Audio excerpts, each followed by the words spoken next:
Subscribe करें super Taylor channel को और प्रेस करें इस बेल आइकॉन को ताकि आगे आने वाले वीडियो के नोटिफिकेशन आप तक समय पर पहुंच सके। हेलो दोस्तों, सुपर टेलर चैनल में आपका एक बार फिर से स्वागत है। आज की इस वीडियो में हम सीखने वाले हैं कि बेबी बॉय के कुर्ते का मेज़रमेंट और उसकी कटिंग किस तरह से की जाएगी। तो चलिए दोस्तों, सबसे पहले यहाँ पर हम इस कुर्ते का मेज़रमेंट किस तरह से लिया जाता है यह समझेंगे। उसके बाद इसी मेज़रमेंट के कुर्ते की कटिंग हम किस तरह से करेंगे आपको बहुत ही आसान तरीके से आज की वीडियो में बताने वाले हैं। तो आप हमारी वीडियो को लास्ट तक जरूर वॉच करिए ताकि आपको कटिंग समझने में किसी प्रकार की कोई प्रॉब्लम ना आए। तो चलिए दोस्तों, सबसे पहले यहाँ पर हम इस कुर्ते की लंबाई का मेज़रमेंट नोट करेंगे। तो आपको इंची टेप को यहाँ से रखना है दोस्तों। जो शोल्डर की सिलाई होगी आपको वहाँ से इंची टेप को स्टार्ट करना है और फिर आपको लंबाई के लिए मेज़रमेंट ले लेना है। तो ये देखिए, इस तरह से आप इंची टेप को रखें। इसके बाद आप लंबाई को मेज़र करें। तो दोस्तों, लंबाई को मेज़र कर रहे हैं हम, तो आ रहा है हमारा 18.5 इंच और हमें हल्की सी यहाँ पर लंबाई को बढ़ाना है। तो हम यहाँ पर 18.5 इंच लंबाई ना लेते हुए 20 इंच लेंगे। कस्टमर की रिक्वायरमेंट है यहाँ पर कि कुर्ते की थोड़ी लंबाई को बढ़ा दी जाए, तो यहाँ पर हम 20 इंच कुर्ते की लंबाई रखने वाले। इसके बाद दोस्तों हम चेस्ट की मेज़रमेंट को देखने वाले हैं। तो चेस्ट का मेज़रमेंट आप यहाँ से यहाँ तक को मेज़र कर ले। तो आ रहा है 12 इंच, 12 और आधा इंच हमारा दोस्तों दोनों तरफ सिलाई में गया होगा। तो इस तरह से जो हमारा जो आ जाएगा 13 इंच आ जाएगा। तो आप 13 का डबल कर ले, हो जाएगा 26 इंच।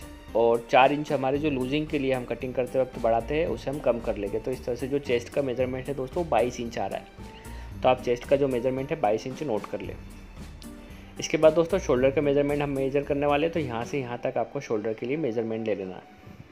तो इस तरह से आप इंची टेप को रखिए और आप देख सकते हैं कि यहाँ पर जो शोल्डर का मेज़रमेंट आया है दोस्तों वो 10 इंच आया है। तो 10 इंच आप शोल्डर के मेज़रमेंट को नोट कर ले।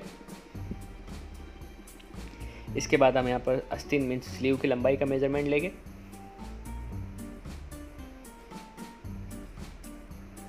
यहाँ से यहाँ तक आपको मेज़र करना है। तो आप इंची टेप की मदद से देख लें। मेज़रमेंट लेने पे आ रहा है स्लीव का जो मेज़रमेंट है वो 11.5 इंच।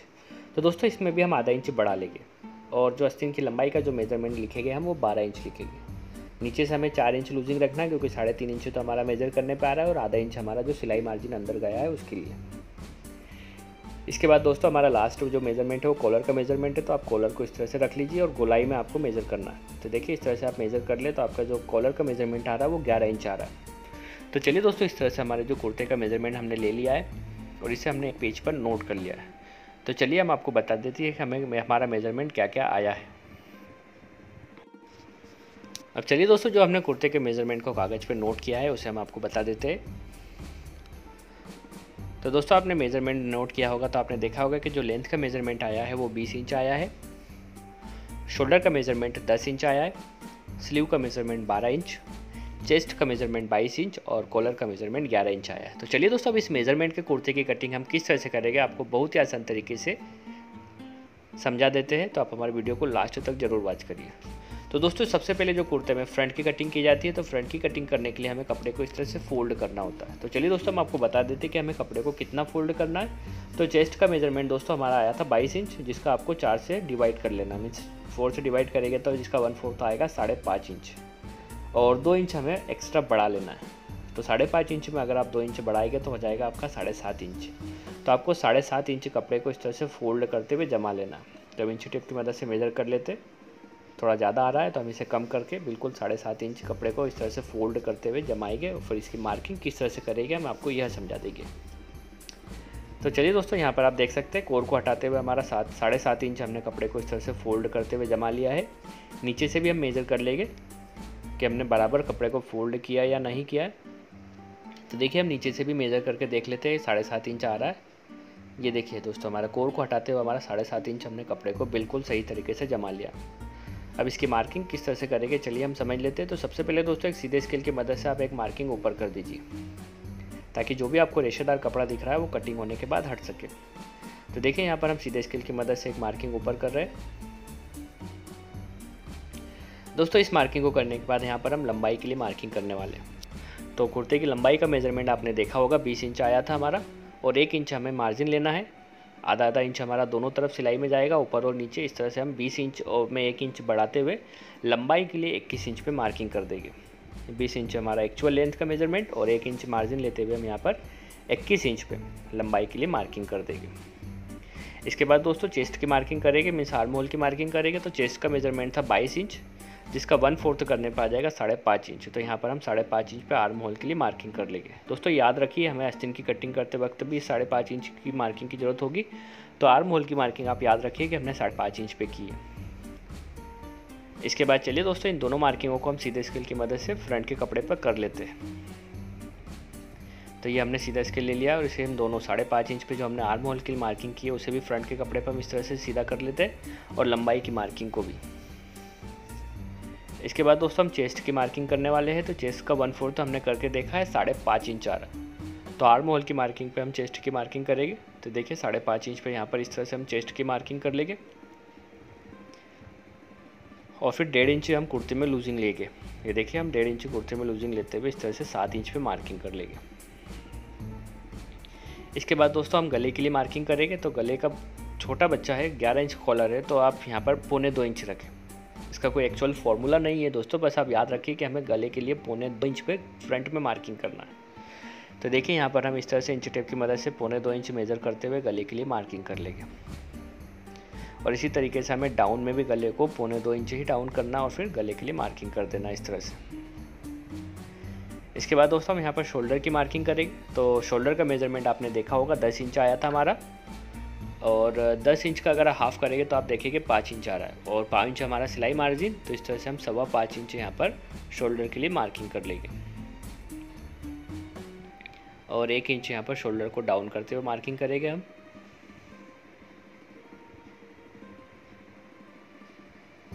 ये देखिए 1 इंच हमने शोल्डर को डाउन करते हुए मार्किंग कर लिए। अब चलिए दोस्तों अब हम सीधे स्केल की मदद से चेस्ट की मार्किंग और शोल्डर की मार्किंग को मिला लेंगे। इसके बाद इस मार्किंग से करीब 1.5 इंच अंदर करते हुए हम यहाँ पर मार्किंग करेंगे। इसी मार्किंग से होते हुए हम आर्म होल में शेप देंगे। फिलहाल यहाँ पर हमने मार्किंग कर ली और फिर अब शोल्डर की मार्किंग को मिला लेंगे। इसके बाद हम यहाँ पर आर्म होल में शेप दे देंगे।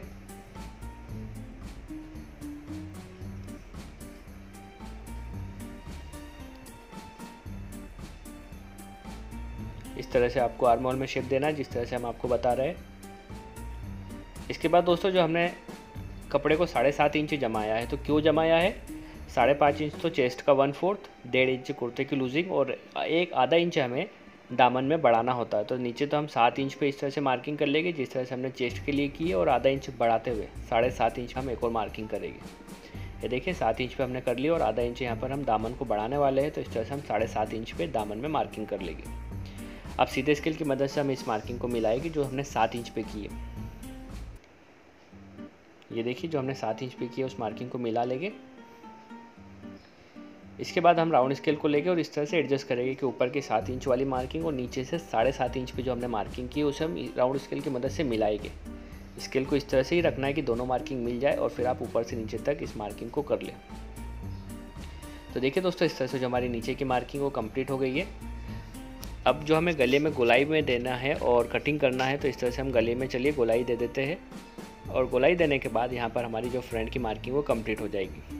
तो इस तरह से आप यहाँ पर सीधे स्केल की मदद से इस मार्किंग को मिला लें और गोलाई में शेप दे दें जिस तरह से हमारी जो फ्रंट की मार्किंग है वो कंप्लीट हो गई है। तो चलिए दोस्तों अब हम फ्रंट की कटिंग कर लेते हैं। तो दोस्तों जिस तरह से हमने यहाँ पर फ्रंट की मार्किंग की है, बिल्कुल मार्किंग के अकॉर्डिंग हम फ्रंट की कटिंग कर लेंगे। दोस्तों फ्रंट की कटिंग होने के बाद हम समझेंगे कि हमें किस तरह से बैक की कटिंग करना है। तो दोस्तों आप हमारे वीडियो को लास्ट तक ज़रूर वॉच करिए ताकि आपको कटिंग समझने में किसी प्रकार की कोई प्रॉब्लम ना हो। दोस्तों अगर आप इसी कुर्ते की स्टिचिंग का वीडियो भी देखना चाहते हैं तो आप हमें कमेंट करें, डेफिनेटली हम आपको इस कुर्ते की स्टिचिंग का वीडियो भी आपके लिए बना के देंगे। तो उसके लिए आपको सिर्फ हमें कमेंट करना है। तो चलिए दोस्तों इस तरह से जो हमारी फ्रंट की कटिंग है वो कंप्लीट हो गई है। अब हम बैक की कटिंग समझ लेते हैं किस तरह से की जाएगी।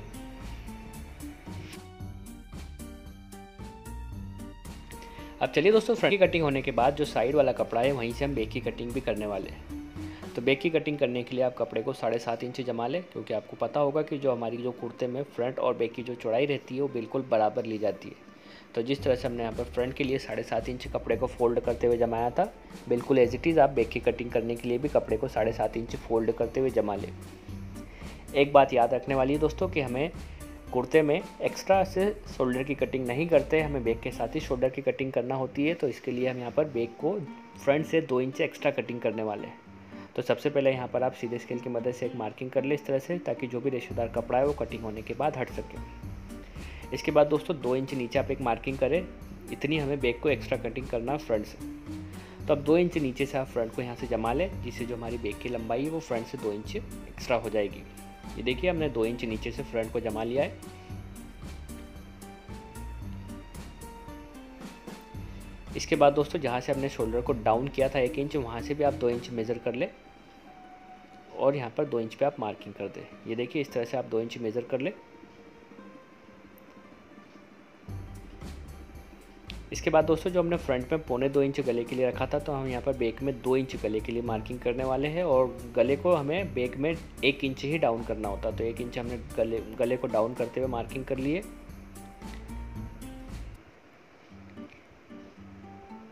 अब इसके बाद दोस्तों यहाँ पर हम शोल्डर की जो 1 इंच डाउन करते हुए हमने यहाँ पर ये बैक में भी शोल्डर को मार्किंग कर लिए 2 इंच पे जो हमने ऊपर रखा था, और गले में यहाँ पर इस तरह से शेप दे दिया है। अब दोस्तों हमें बैक के आर्म होल में फ्रंट के आर्म होल से 1 इंच अंदर एक मार्किंग करना, हम आपको बता देते हैं। और सबसे पहले जो हमारी जो फ्रंट में आप देखें शोल्डर की चौड़ाई कितनी है, ये देखिए फ्रंट में शोल्डर की चौड़ाई देख सकते हैं आप 3.5 इंच और 1 सूत है। तो यहाँ पर भी आप 3.5 इंच और 1 सूत रखें और इस तरह से आप शोल्डर के लिए मार्किंग कर दें। इसके बाद दोस्तों फ्रंट के आर्म होल से आप 1 इंच अंदर एक मार्किंग करें इस तरह से। ये देखिए 1 इंच अंदर आप एक मार्किंग करें और फिर शोल्डर की और ये आर्म होल की मार्किंग को आप मिलाते हुए सीधे स्केल की मदद से मार्किंग करें। चलिए हम आपको बता देते हैं किस तरह से आपको मिलाना है। तो सीधा स्केल लीजिए आप और इस तरह से आप इन दोनों मार्किंगों को मिला लें और फिर आर्म होल में आप शेप दे दीजिए। दोस्तों शेप देने के बाद जो हमारी बैक की मार्किंग है वो बिल्कुल कंप्लीट हो गई है। तो चलिए दोस्तों अब हम इसी मार्किंग के अकॉर्डिंग बैक की कटिंग कर लेते हैं। तो दोस्तों जिस तरह से हमने यहाँ पर बैक की मार्किंग की है, बिल्कुल हम मार्किंग के अकॉर्डिंग बैक की कटिंग कर रहे हैं। दोस्तों बैक की कटिंग होने के बाद हम आपको समझाएंगे कि किस तरह से आस्तीन की कटिंग की जाती है, और आस्तीन की कटिंग होने के बाद हमारी कुर्ते की कटिंग बिल्कुल कंप्लीट हो जाएगी। दोस्तों अगर आप हमें कमेंट करेंगे तो हम डेफिनेटली इस कुर्ते की स्टिचिंग का वीडियो भी आपके लिए बनाएंगे।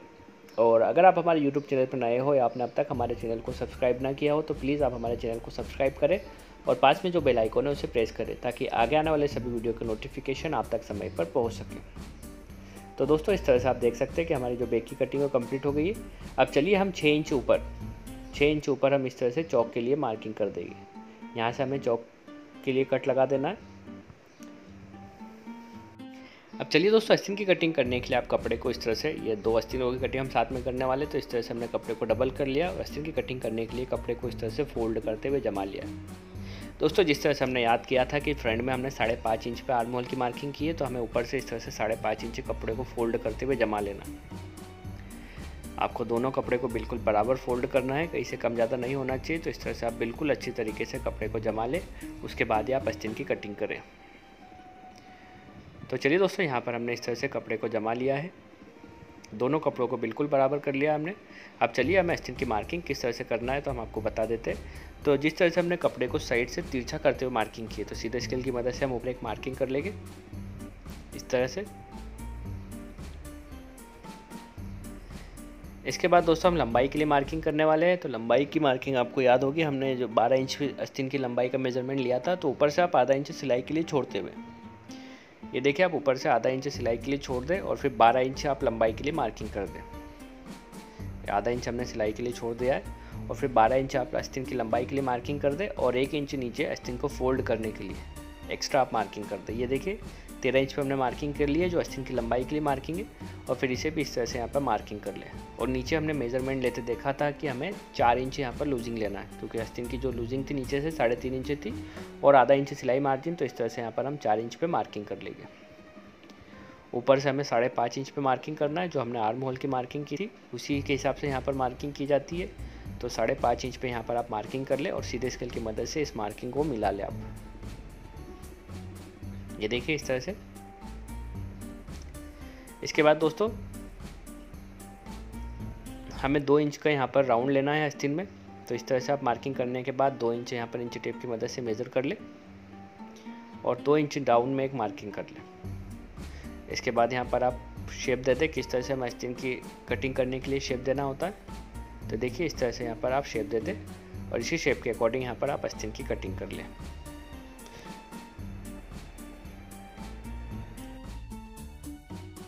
अब चलिए दोस्तों, बिल्कुल हम मार्किंग के अकॉर्डिंग यहाँ पर आस्तीन की कटिंग कर लेंगे। कटिंग होने के बाद हम बताएंगे आपको कि हम किस तरह से फ्रंट के लिए एक्स्ट्रा कटिंग करते हैं आस्तीन में। क्योंकि आपको याद होगा कि हमने फ्रंट में 1.5 इंच के लिए आर्म होल को राउंड में लिया था और फ्रंट बैक में 1 इंच के लिए। तो हमें एक्स्ट्रा यहाँ पर फ्रंट के लिए थोड़ा सा कटिंग करते हुए एक्स्ट्रा शेप देना होता है। तो हम यहाँ पर पहले सेंटर की मार्किंग कर लेंगे और फिर आस्तीन को इस तरह से खोलते हुए, ये देखिए इस तरह से हम खोलेंगे और जो जहाँ पर हमने मार्किंग की है वहीं से हम यहाँ पर फ्रंट के लिए हल्का सा शेप देते हुए एक्स्ट्रा कटिंग कर लेंगे। और यही जो पोर्शन है ये हम स्टिचिंग करते वक्त फ्रंट में अटैच करेंगे। तो देखिए दोस्तों, इतना आपको एक्स्ट्रा कटिंग करते वक्त अलग कर देना। तो दोस्तों, इस तरह से जो हमारी आस्तीन की कटिंग है वो कंप्लीट हो गई है और कुर्ते की कटिंग भी हमारी कंप्लीट हो गई है। तो दोस्तों, अगर आपको हमारा यह वीडियो पसंद आया हो तो प्लीज़ इसे लाइक करें, शेयर करें और कमेंट करना ना भूलें। तो आज के वीडियो में दोस्तों बस इतना ही। Thanks for watching.